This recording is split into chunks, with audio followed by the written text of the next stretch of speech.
Well, good evening, everyone. It is Friday, May 24th. Wanted to do an update video for the potential for a significant tornado outbreak for much of the southern plains tomorrow. So that would be Saturday, May 25th. And want to jump right into it here. What we're looking at here is the Storm Prediction Center Day 2 outlook. We can see that we have a broad 4 out of 5 moderate risk here in red, issued for much of south and eastern Kansas up to about the I-70 corridor, including places like Topeka down to Wichita, as well as the I-35 corridor down to Oklahoma City, almost down to Wichita Falls and North Texas, including areas like Texas. Does look like we're going to have significant hazards, extremely large hail, and the potential for several long track violent tornadoes. This is a very, very serious day. This looks like the worst severe weather setup of the year so far from a significant standpoint. So definitely, if you live in these areas over this Memorial Day weekend, very much have to take this seriously. This could be a very, very dangerous day for our Saturday, mainly late afternoon into the evening and overnight hours. So when we look at here again, our 4 out of 5 here across Oklahoma and Kansas, when we look at the significant tornado risk here, we do have a 15% hatched for, again, south central Kansas and much of central and northern Oklahoma as well. Along with that, again, hail is going to be a big threat. Same areas here for hail, even extending down into North Texas. And then we also have a pretty significant wind risk, likely overnight as these storms form a line in Kansas and track off to the southeast with time. But again, hail, tornadoes early on the main threat, and then much more of a damaging wind threat later on. So when we look at some of our model data here, I do want to take a couple steps back here. Let's go to, say, around 21Z. So that would be 4 p.m. on Saturday. And let's look at the overall pattern and what we're looking at. If we look at our 500 millibar height map here, what we can see is that typically you do want to see some type of upper level storm system in place.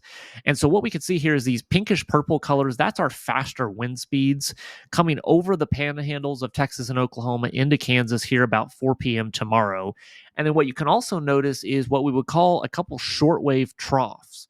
So anywhere where you see this black line kind of dip here, and you see this little bit of a dip and a dip, and then you see kind of a rise here, and you got a dip. These are our shortwave troughs here, these little dips. And so we've got 2 of these that are going to be moving through with time here across our Saturday afternoon. So that is going to be an extra trigger to really get some of that rising motion for storms. And if we move forward in time to our 0Z or 7 p.m., again, right here across Oklahoma, mainly western Oklahoma, southern Kansas, we have these shortwave troughs, these little dips in our contours that are going to be moving over. So that's going to be a main trigger for our severe weather on Saturday afternoon. The other thing that we often want to see is a strong low level jet. And this is about as textbook as it gets. Again, central to western Oklahoma, we've got 37 to 40, almost 50 knot low level jet. This is going to be extreme winds coming out of the south just above the surface, really gusty winds even at the surface. And that directional shear that helps to really get those thunderstorms rotating. So again, this is another really, really bad sign here for the potential for some really strong tornadoes across Oklahoma. When we look at our overall moisture parameters here, we're not going to have any issue with moisture. HRRR tends to underdo things a little bit, but we can see much of Oklahoma, almost all the way up to Kansas, 70-degree or greater dew points. And again, this may be underdoing it into southern Kansas, but still mid to upper 60s dew points here across Kansas. So again, we're going to have very, very moist atmosphere in place. No issue with moisture. A lot of great moisture here in Texas and Oklahoma already. So again, we've got the upper level winds, our low level winds. We have our moisture in place. And then we look at something like our instability. Those values are pretty close to off the charts. If we go to our surface-based CAPE, that's kind of our storm juice. And what you can notice here is anytime that you see these purple, pink, almost white colors, we're talking here values of in excess of over 5,000 joules per kilogram of this CAPE, or that kind of storm juice, that energy in the atmosphere. Typically for severe weather, you need about 1,000 for significant severe weather. You can get severe storms at maybe 500, And again, we're over 5,000. So this atmosphere is going to be absolutely boiling tomorrow. And again, another reason why we could see a significant tornado outbreak taking place. And so, again, we really have all the dynamics in place for really, really bad storms here. Now, when we look at our actual reflectivity or that simulated radar, the HRRR here is actually not showing storms until about 6 or 7 o'clock. Again, this would be 5 p.m. on Saturday across Kansas and Oklahoma. Let me change the area that we're looking at so we can include Kansas. So, again, Kansas, Oklahoma, North Texas, hardly a blip, maybe trying a little bit here across the panhandle in Oklahoma. We move forward in time to our 6 p.m. hour. Again, hardly anything, just a blip or two. And then from 6 to 7, absolutely bombs go off here right around the Oklahoma City metro here in central Oklahoma. As we move forward in time to our 8 o'clock hour, those gradually move off to a little bit to the east. We may also have some hints here across Kansas, but again, really not a whole lot of the amount of storms. That was one thing that the Storm Prediction Center said, is that the only reason they didn't go 5 out of 5 high risk was just the number of storms that is still a little bit in question. Now, wouldn't be surprised to see many more storms here than what's being projected, and very possibly a high risk issue by tomorrow. But moderate, high risk, all of that aside, a very, very dangerous day ahead. One of the interesting things is, again, if we go back in time here, let's go back to our 6 p.m. hour. Again, no storms here on the HRRR model.